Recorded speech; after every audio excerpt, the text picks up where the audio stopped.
Okay, so I'm just going to go where I finished last time. You remember last time we dealt with histrionics, foist,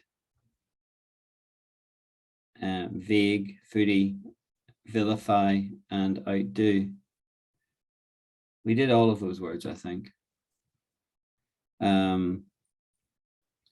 So this next word, which I will teach you, I don't think any of you will know. But I might have posted something about it to the WhatsApp group probably. Vituperative. Vituperative. Does anyone know what that means? Vituperative. No, I don't know.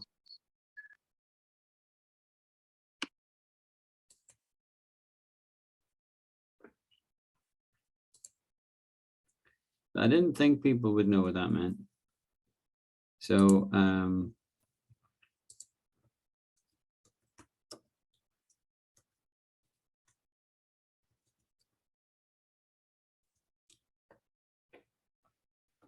let's hear it pronounced. Vituperative. Bitter and abusive. Vituperative outburst. So on the bus this morning, there was too many people on the bus, and just after I got on, there was a guy, and he was shouting abuse, and I could say it was vituperative abuse at the bus driver, saying he shouldn't let any more on.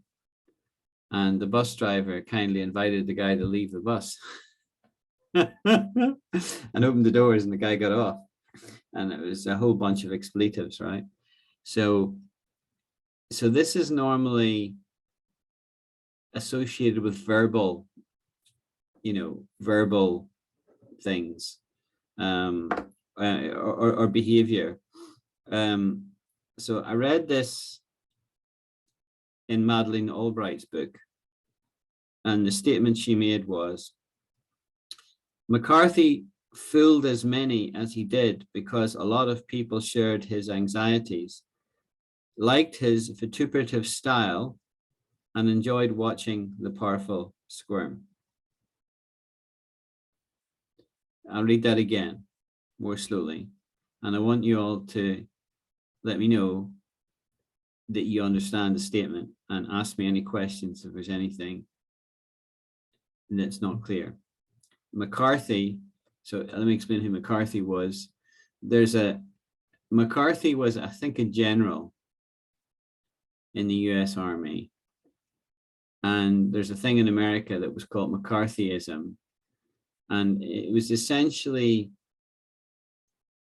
based on the fear of Russia and communism and its influence in America.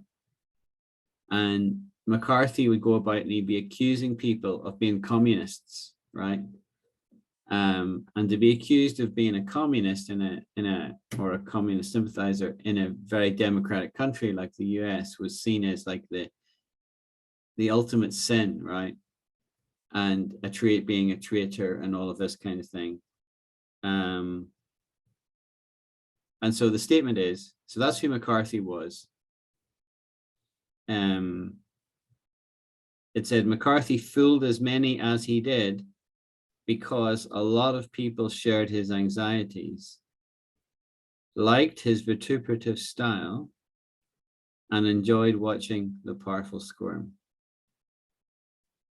So that's quite a full statement. It's just a short sentence, but there's quite a lot in it. Does everybody understand that now? Yes, sir. Okay. I didn't understand the last 2 or 3 words. The powerful squirm? Yeah. Right. Do you know what it means to squirm? Like kind of women shouting? No. So no, I don't know. No. No, the squirm is this is a good word, actually. This is a good word. If you think of a worm, you know the way the worm moves. It's sort of Yeah. like Yeah. that's what squirming is. Okay, a worm squirms, right? I see. Now, so if I was to squirm, I would like physically move in that kind of way, a very uncomfortable way. You're not normally normal, right? And Yes. it's used then idiomatically to say if you squirm, you're not necessarily physically squirming, but you're reacting in a way that you're feeling really, really, really, really uncomfortable, right? I see. So if I spoke in such a way as to make you feel uncomfortable, I might say Elham squirmed. Yeah, yeah. I see. So let's just look that up. Let's define.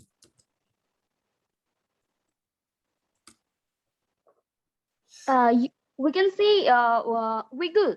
We can say wiggle. Wiggle discomfortly, or like Yes. toddler do when they throw a tantrum or something. Well, that's a good shout, Irvi. That is a good shout. However, you wouldn't say when you apply that to humans, right?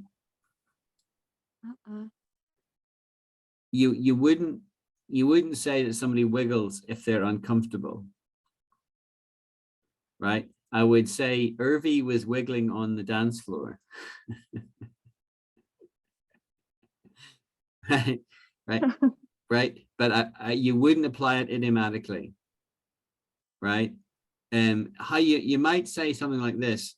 I managed to wiggle out of that responsibility, right? That's how you would say it idiomatically. I wiggled out. Wiggle. Okay. Yeah. Okay. I wiggled out of something.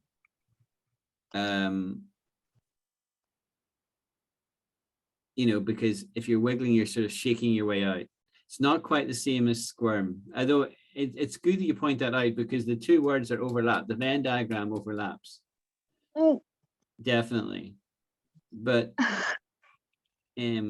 Oh God. the verb here is wiggle or twist the body from side to side, especially as a result of nervousness or discomfort. He looked uncomfortable and squirmed in his chair. Yeah, so if I'm squirming in my chair, I'm moving like that. Yeah. A wiggling movement. The toddler gave a sudden squirm. All right. So. Scream. Squirm. Say it. Wait. Okay. First slide. Slither. Ah, yeah, slither. Yeah, say squirm. Okay. Scream. Yeah, you're not pronouncing it just 100% correct. Squirm. Scream. Not squim. Squirm. Need more more R. More R. Oh, okay, okay. Squirm. Squirm. Yeah. Okay. Squirm. Yeah. Yeah. Okay. Go ahead, sir. All right. Yeah, we would say wiggle idiomatically to get out of a situation. He wiggled out. He wiggled out. Yeah. Squirm, you'd say if you're feeling uncomfortable. Yeah. Let's try this one. Because these are close, right?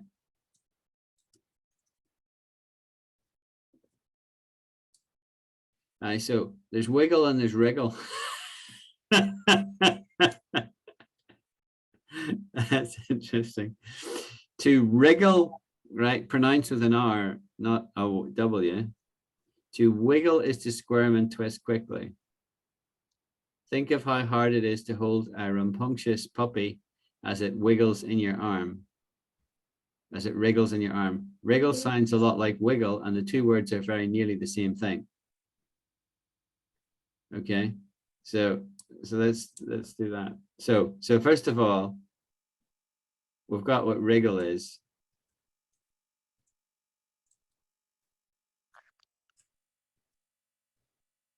I have never thought about these two words in my life before now. You're just sort of conscious of them both, to be honest with you, almost subconsciously. It was a whole. Wriggle sounds a lot like wiggle. Yeah. Yeah, we also talk about wiggle room. Wiggle room. I don't have any wiggle room. That's a very common expression. I've got no room to maneuver. I've got no room to wiggle, basically, is what that means. It's not a room as in this. It's just I am so under pressure. I've got no wiggle room. I can't get out of it. You're in a difficult, tight spot. For these 2 decades, wiggle room has been continuously challenged by wriggle room, which has the advantage of alliteration. However, wriggle, from the Old English wriggian, root of awry, means to squirm, writhe, move sinuously, as distinct from wiggle, which denotes back and forth motion, not necessarily twisting. Wow. I didn't know that. You're learning something every day.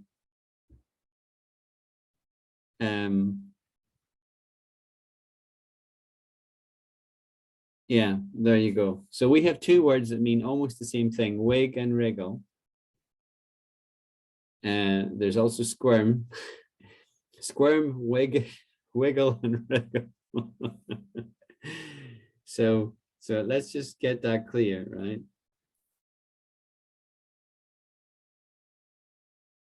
Wriggle means to squirm, writhe, and move sinuously. You know, I could say you wriggled on the dance floor. You know, describing some kind of physical movement, right? Wiggle denotes back and forth motion, right? So if it's a puppy, it's wriggling. It wriggles in your hand if you try to hold it. Yeah, it wriggles. Okay. All of that from vituperative. Is everybody comfortable with that little set of words? So we've done vituperative, and then we've done squirm, and then we've done wiggle and wriggle. And you can watch that little, there's a little, if you type that in, it comes up on YouTube. You can watch that in your own time. You see how he's going to use insects to demonstrate it.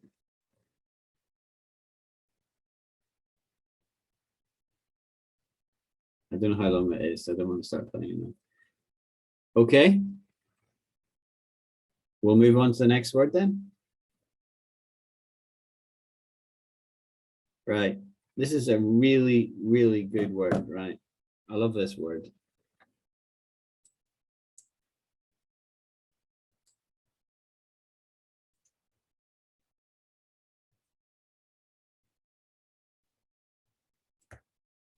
Unconscionable.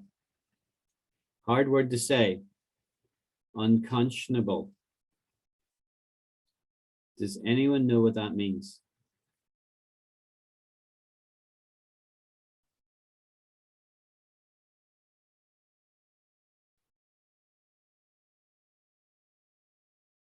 I take that as a no.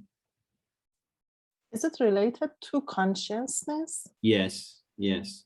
Not consciousness, it's a conscientiousness.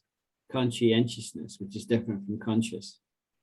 Yeah, I always struggle to pronounce it. Yeah, I know that. Yeah. These words are hard for natives to say. Yeah, yeah. So yes, you can use when, you know, with something is like immoral. No. yes, that's exactly right. Exactly right. Very good, Antonio. I'm impressed, man. So I'll show you how it was used in. I'm going to read from a page out of my book. It shows you how it was used, and then we'll go into the meaning to be absolutely clear about it. I'll just read this paragraph and you'll find it helpful. Foremost among the ideas Truman referred to, so this is President Truman in the States. Foremost among the ideas Truman referred to was the belief that one's own nation has attributes and rights above all others. The aggression shown by Tojo's militaristic Japan, Mussolini's New Rome, and Hitler's supposed 1,000-year Reich could all be traced, at least in part, to the unbridled nationalism of those countries' leaders and followers. The world, East and West, had paid an unconscionable price to withstand the folly unleashed by their fanatical brains. Now, again, that's quite a statement. Right, that's a big statement. And first of all, did the statement make sense? Did everyone follow that? Yes, I'm getting a thumbs up from Elham. And I've got a thumbs up from Antonio, Irby. Did you get that okay, Irby? Yeah. Yeah. Hi, Mona. Unreasonable. Hi, teacher. How are you? Good, thanks. Was wondering where you were. Yes. It would be unconscionable for Mona to miss a class. Excuse me, teacher. Today is my birthday and Oh. I'm busy because of that. And you're joining class on your birthday. I feel Yeah. privileged. I feel privileged. Thank you. Happy birthday, Mona. Thank you very much. Okay, so let's look up the meaning now. Let's hear it pronounced first of all. Unconscionable. Okay, unconscionable, unconscionable. Unconscionable. There's an N there. Unconscionable. I'm struggling to say it. Unconscionable, unconscionable, unconscionable. You'll have to all practice that. I'll maybe get you all to try it next week, right? It's really hard to say. Unconscionable, Unconscionable. Very good, Irvi. You're what's called showboating now. I practice all. Oh, very good. Unconscionable, unconscionable, unconscionable. It's really hard to say. It's just really hard to say that word, right? I don't care what anybody says. Unconscionable. Unconscionable, unconscionable, I got unconscionable, it right. unconscionable, Unconscionable. unconscionable. It's your tongue gets in the way. Unconscionable, unconscionable, unconscionable, unconscionable. Unconscionable. Unconscionable. Yeah, Unconscionable. Okay. yeah. Right, so you can look it up on Google and practice it, right? Right, so meaning, not right or reasonable. The Yeah. unconscionable conduct of his son, right? It's not, the behavior is not right. Now,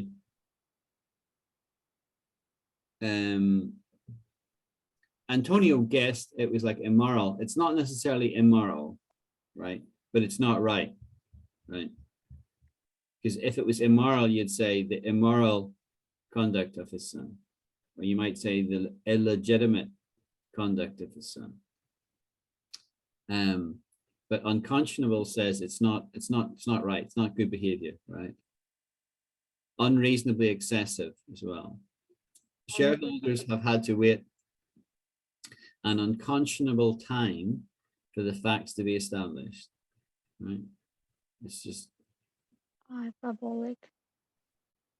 It's a hyperbolic word.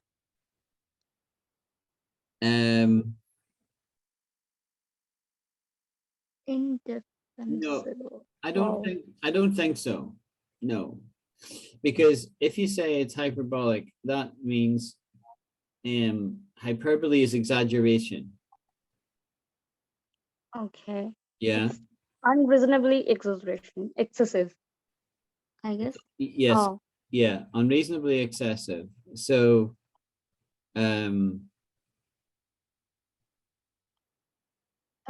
Shareholders have had to wait okay. Shit. Yeah, so basically you could replace that by saying shareholders have had to wait an excessive amount of time, right? But to say an unconscionable time is a much stronger statement. Yeah, it's not exaggerated. It's just it's completely unreasonable. That's the other word you could use there. You could say an unreasonable time. But unconscionable is a very, very strong word. Like it would go against your conscience kind of thing. Okay. Yeah. Right. So the next word is a similar kind of word. And I have done it in class before, so someone might remember this word. Egregious. Egregious.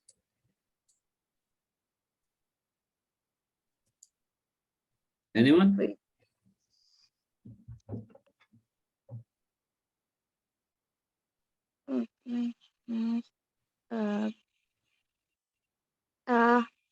Very bad Yes. or Yeah. cold. Yeah, that's right. It's bad, and it's the way we usually define it is conspicuously bad.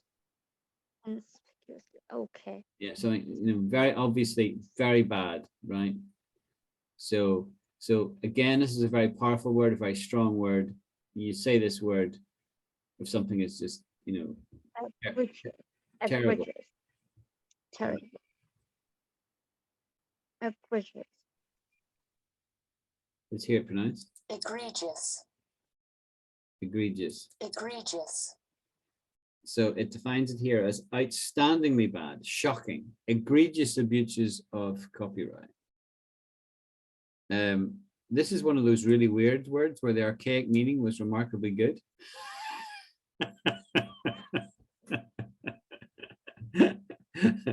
Hey, darling, you're looking egregious tonight.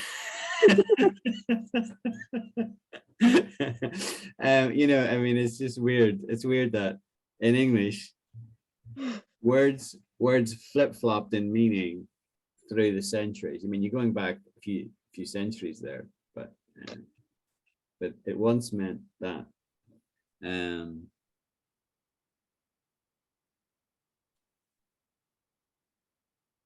In Latin, it means illustrious. Isn't that interesting? Illustrious. From Latin, illustrious, literally standing out from the flock. X out of Greg, flock, Wow. out of the flock. Probably arose as an ironic use. Very interesting, that, isn't it? I find that interesting.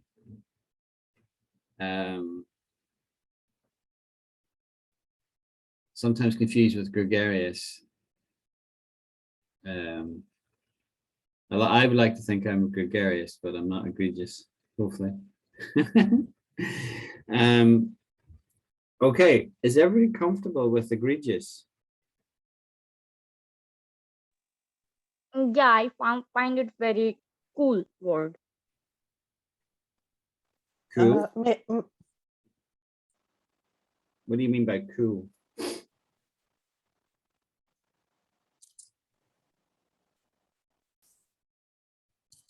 You're Elham, you're going to say something?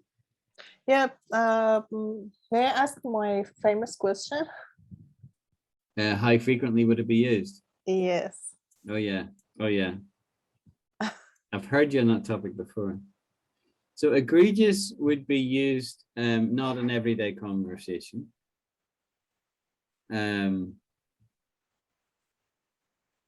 It would be understood by everybody, though. And it would only be employed to describe things that are genuinely really, really bad. So consequently, it's not used frequently. I see. So may I, maybe if I use it in my written English, it's okay. Yeah, totally. And you can do it, you can say it like I would say, if you ask me, what do you think the situation in Ukraine? I could say to you, it's really egregious. I see. Yeah. Meaning it's very, very bad.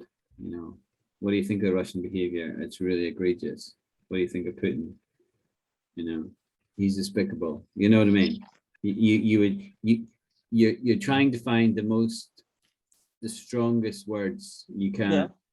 I could say Putin's behavior is unconscionable. There you go. Yeah. It's easier to say that word when you've not been just trying to say it. If you just say unconscionable, it's easier. So go back and practice that word. So what about the word unconscionable? Is it common? I mean, among people? Yeah, unconscionable. Yeah. It's what I would call an erudite word, right? Erudite. It's a learned word. So common I'm people. sorry, what was that? Erudite. I'll explain that word in a minute, right? Thank you. Educated people would use it, right? Educated people would use unconscionable. I see.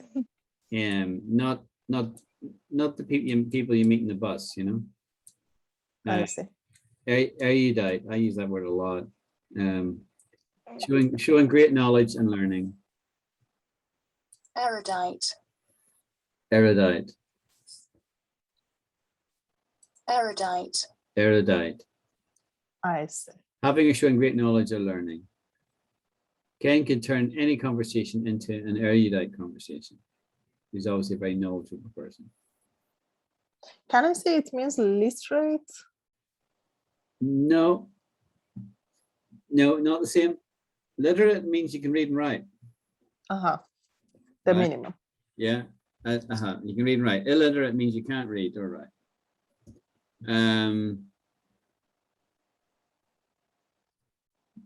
If you like, I'll tell you one thing I've learned from Irvi is she's well read, right?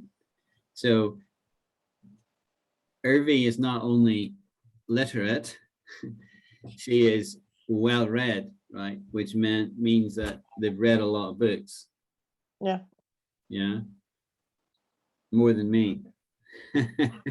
So we can say she's erudite. She's definitely erudite, but so are you. Erudite. Yeah. Everybody in my class is fairly erudite, actually. Yeah. Okay. Thank Now, you. so I will now read a statement on my Kindle that uses the word egregious, so you see it in real use in a book I am reading. Again, this is kind of political talk, right? Every party to the Bosnian bloodbath could be faulted for human rights violations, but the Serbs had the greater firepower and committed by far the most egregious crimes.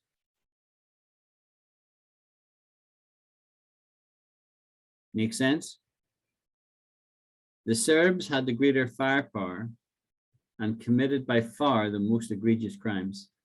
So in other words, what they did was wrong to their neighbors.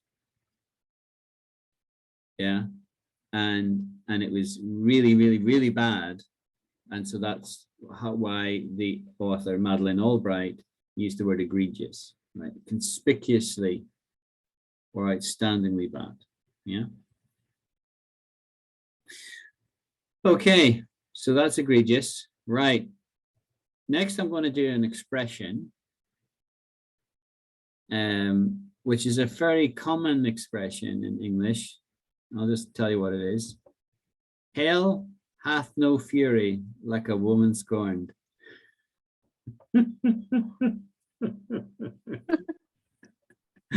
Right? Hell hath no fury like a woman scorned, right?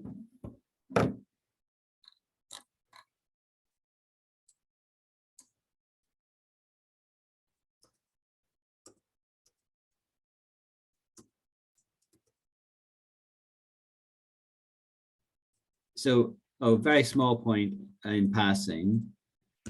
Why does it say hath, hath, as opposed to hell has no fury, right? Has is modern parlance. Why does it say hath, hath, hath? What is it? What does hath mean? Anyone?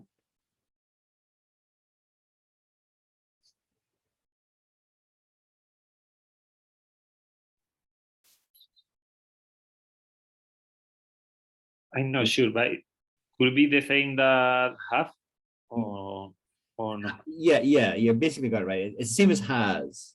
Hell has no fury is what it Okay. means. Yeah, hell has no fury, right? The word hath is archaic English. And it's the kind of English that you get in the King James Bible, the 1611 version, the authorized version of the Bible, which is the most common version. It was widely published in 1611, and it was the first book that was in every home. And there's a stage in Britain where every home had a book, but it only had one book, and that book was the Bible.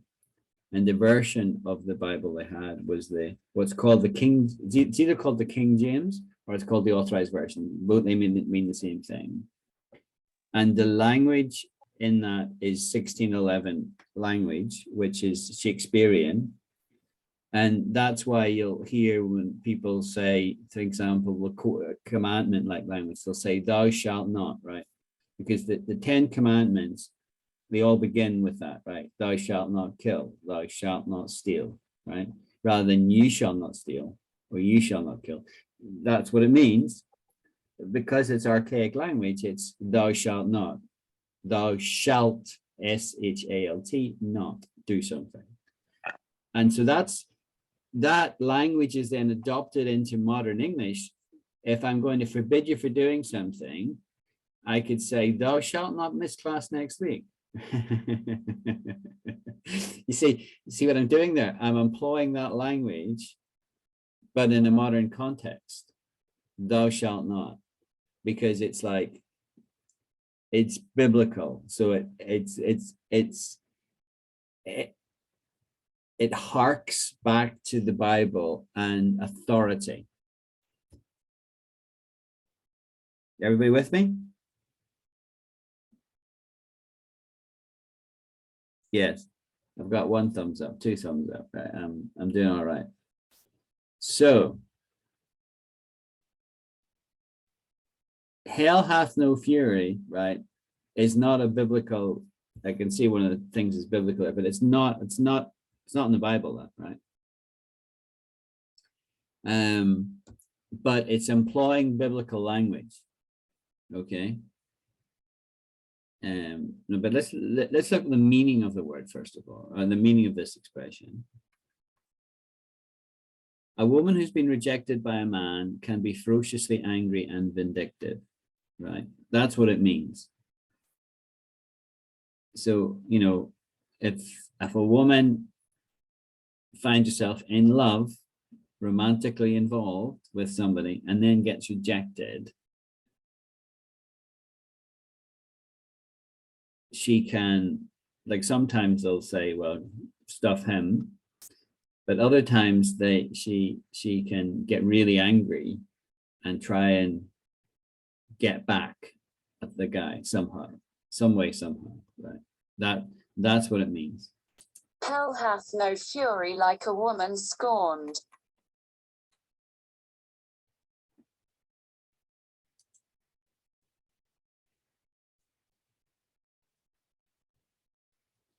Okay, so it's adapted from a line in William Concree's play The Morning Bride, 1697, and you'd had to be old. That'll be why it says hath in it. The line from which it came is, heaven has no rage like love to hatred turned, nor hell a fury like a woman scorned. So that's what he said in his play. And that has been changed in terms of modern parlance, in terms of copying it as hell hath no fury like a woman scorned. Now, I've heard this expression all my life, right? It comes up, you know, people just say it. but nobody knows where it comes from. I mean, I'm only finding out now because of I'm looking this up, right? Where it comes from. It comes from that guy's play. I'm sorry, I didn't understand the first part. Heaven has no rage like love to hatred turned. What does it mean? Right. So you can be absolutely forgiven for not understanding that because this is archaic English language, right? Heaven has no rage, right? You get that bit? Yeah. Right. So, right. Like love to hatred turned. Right. So, so if I told you I loved you and then I told you I hated you, you know, you would be really angry. That's what it's saying, right? Right. So like love to hatred turned, i.e., what it's not. You'd never say that in modern language. You never say that. But what it means is love has turned to hatred. That's what it means. It's turned. Yeah, it's turned to hatred. I cannot relate the first part to the second part. Like heaven has no rage, so there is no anger. But if love is turned to hatred, so there should be some rage. Yes. So when love is turned to hatred, that causes the rage. Yeah. Right. And then to say, well, okay, how much rage are you talking about? It says heaven has no rage. So in other words, it's, you know, it's extreme. It's like to the heavens. Or we sometimes say to the high heavens. It's just, it's increasing the force by saying that heaven has no rage, right? Like a love to hatred turned. And in fact, what I'm really noticing now is he's talking about heaven here and then hell, right? So he's employing, we live in earth, right? And heaven's above and hell's beneath. And what he's saying here is he's imagining the emotions in the context of heaven and hell, right? That's what he's doing. And he's saying, in heaven, there's no rage like this. And in hell, there's no fury like this, right? So, Okay. So I got that. yeah. It's good you question me because when you question me, you're making me think. You know, I was reading it like there is a comma after rage, but I shouldn't have done that.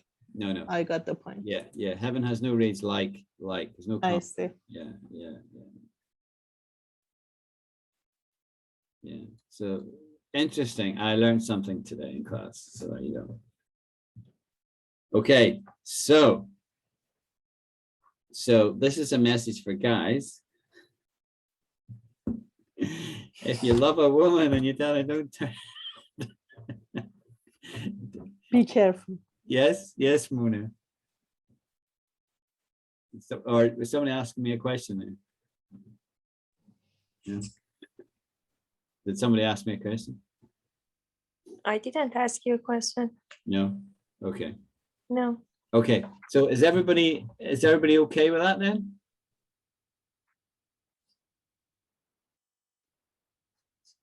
Hell hath no fear like a woman scorned.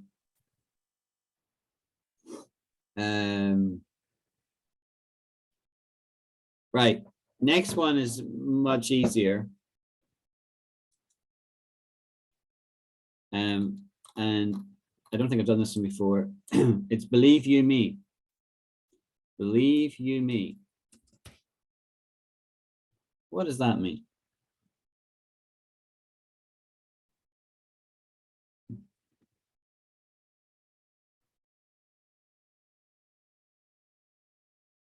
Ah, gotcha, eh? Irvi, have you not even come across that, my dear, in all your reading? No? Okay. believe you me is something you would never write it, but you would say it. So it's one of those, it's in that class of things that you would say, you wouldn't write. And it's when I'm making a statement that's very strong, and you might doubt what I say. That can't possibly be, you know.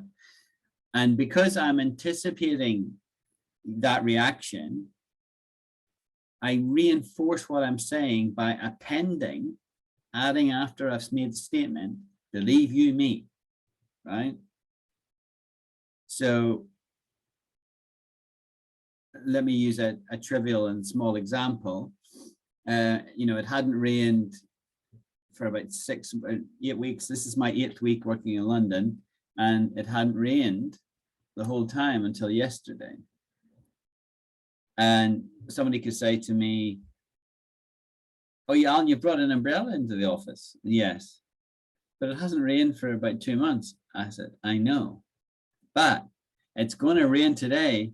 Believe you me. Right? That's a classic example of how you'd use it. It's going to rain today. Believe you me. Now you might doubt it, but I'm telling you, it's going to rain today, right? Believe you me. In other words, it's saying, believe me. Believe me. Yes, Mona. Teacher, excuse me, I didn't understand the difference between believe me and believe you me. Yeah, good question. They mean the same thing, right? They mean the same thing. So I could say, Mona, believe me. Believe me. Okay. But if that's not what people say, they say, believe you me. So in other words, they're saying, it's like, I'm pointing at you. When I say, believe you me, it's almost like I'm pointing at you. You believe in me. You believe what I've said. It's just an expression, right? That is widely adopted. Go ahead. Excuse me, teacher, you use you for emphasizing on that? Yeah. Okay, thank you. Yeah, because I'm only talking to one, right? You could I could say it to an audience, a group of people, believe you me, for several people. But in general, you'd be talking to one person. Okay. Okay, thank you.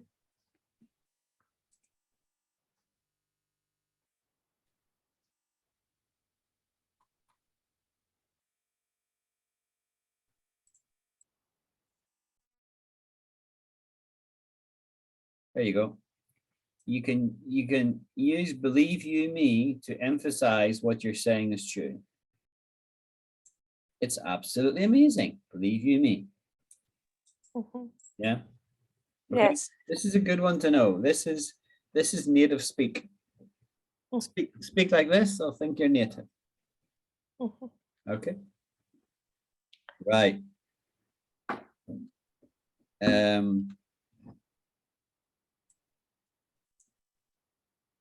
If I said, have you got the gist of it? What does that mean? You might want to put your hand down, Mona, unless it's another question. Oh, okay. Excuse me. What does it mean to have the gist of something? The gist. A total understanding. That's a good guess. It's not correct. In a nutshell, the general meaning. Yes, you've got it, Irvi. Yeah, exactly. So to have the gist of something is not full understanding necessarily, which is the direction that Elham was going in. But you understand the main point. I've got the gist of it. I don't understand all the details, but I've got the main point. I've got the gist of your argument. So, central idea or summary. when we say we want to get the gist of something, we're talking about its essence or main point. Yeah. We got the gist of his argument in the first 2 minutes, but then we had to listen while he droned on for another half hour, right? That is a very derogatory statement, right? Right. You can spare me the details, just give me the gist of the conversation.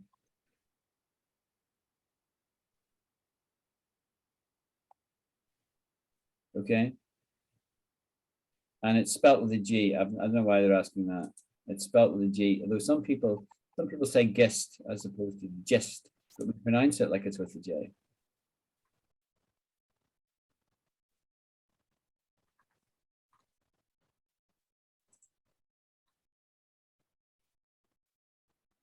Yeah, the only way the correct way of spelling gist is with a G. It's not uncommon to see it misspelled with a J. No matter how often gist might pop up, it's not the correct way of spelling gist. But we say gist. We don't say gist. You know, it's like George, right? George. This begins with a G. We don't say Jorge like the Spaniards, right? We say G. G. It's a hard sound. G. No. That's golf. Golf is the hard sound. We say it in a soft way. We say J. Just. Has everybody got the gist of that word then? Yeah. Good, well, good, very good. Right. And you said this previous sentence was derogatory? Derogatory. Derogatory. Yeah. I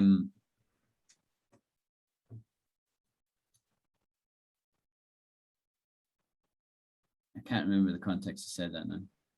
The previous sentence. It was, you can spare me the details. Oh yeah. No, it wasn't that. The statement that was derogatory was if somebody said, I was listening to Alan and I got the essence of what he was saying. I got the gist of what he was saying in 2 minutes, and then I had to listen to him drone on for half an hour. That is a derogatory statement because it's being very critical, because Alan is being very long-winded. I see. He's inebriated with exuberance of his own verbosity. Yeah, I got the point. Okay.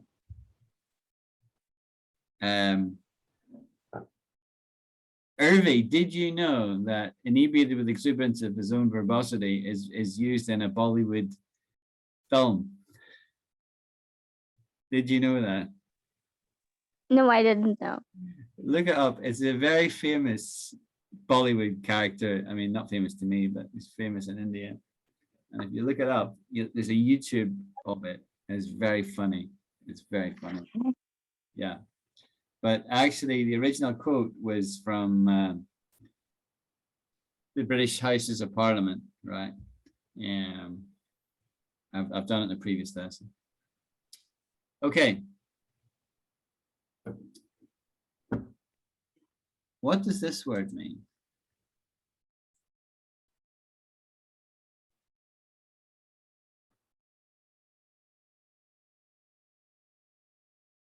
Svelte. Svelte. There's a lot of sibilants at the beginning. So you pronounce the S and then you turn it into a V. Svelte. Oh, I know it. What is it? Elegant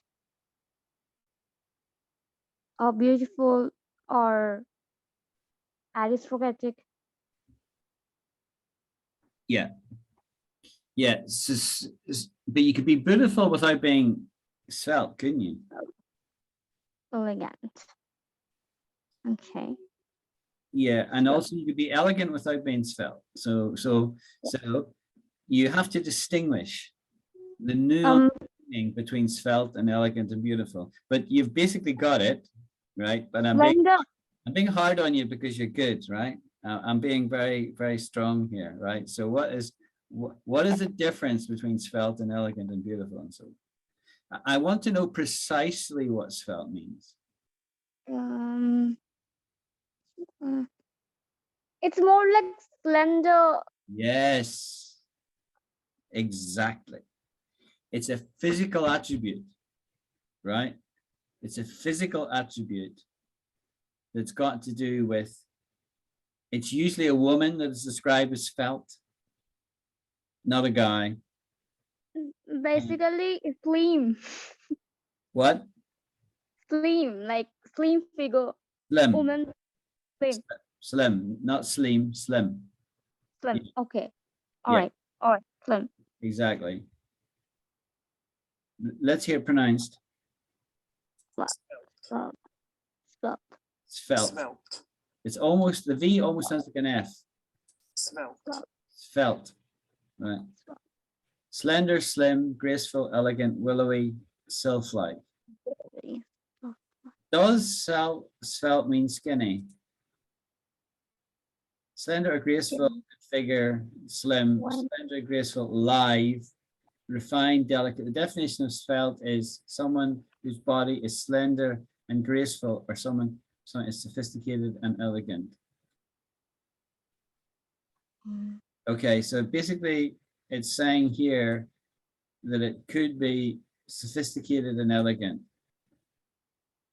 It's not generally used like that, but obviously it could be used like that. Best Okay. definitions of svelte.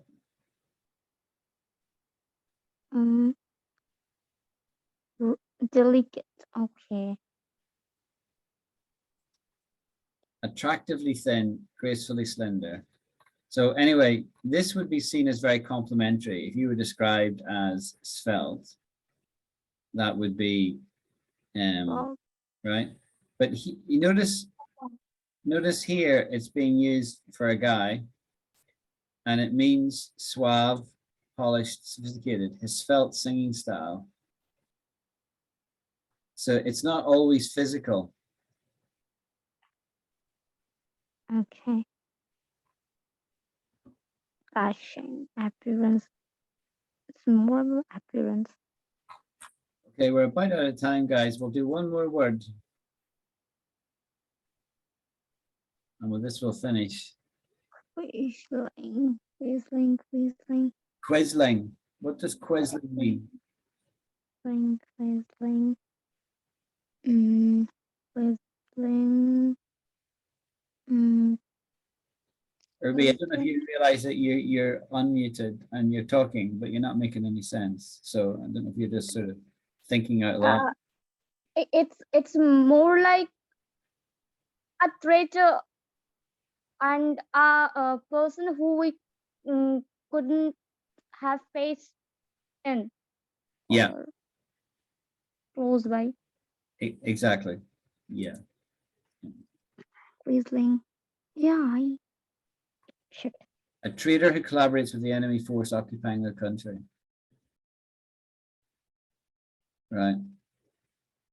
So it's a simple word in a way. It's not that common, but it means a traitor. A traitor. A quisling is a traitor.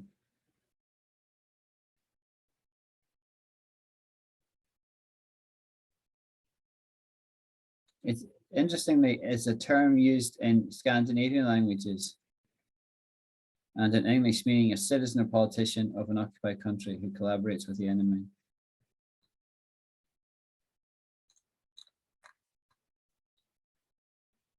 Okay, well, that was fun, guys. I learned some things myself.